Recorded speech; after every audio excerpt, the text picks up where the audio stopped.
बहुत समय पहले की बात है। घने जंगलों और हरे भरे पहाड़ों के बीच एक छोटा सा गांव बसा हुआ था।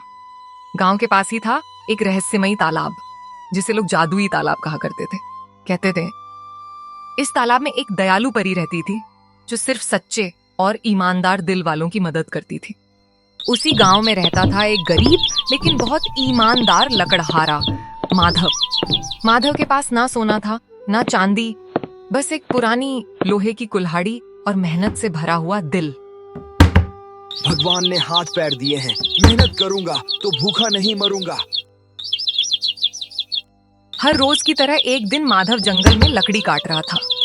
तालाब के किनारे खड़े एक बड़े पेड़ पर वह कुल्हाड़ी चला ही रहा था कि छपाक, उसकी कुल्हाड़ी फिसलकर सीधे तालाब में गिर गई।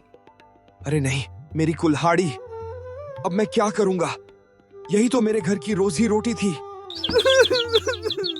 माधव की आंखों से आंसू बहने लगे। वह तालाब के किनारे बैठकर भगवान को याद करने लगा। तालाब की गहराई से एक सुंदर जादुई परी प्रकट हुई।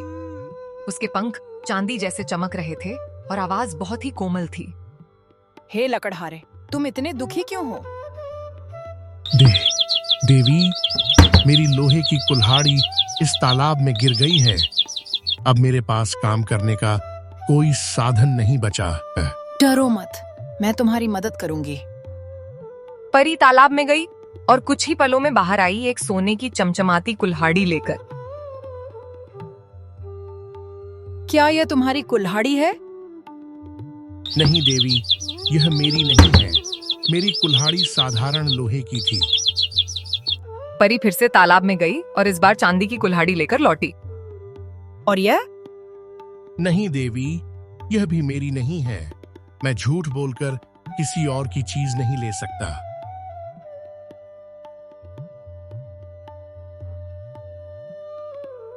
अब परी तीसरी बार तालाब में गई और इस बार वह बाहर आई एक पुरानी लोहे की कुल्हाड़ी लेकर।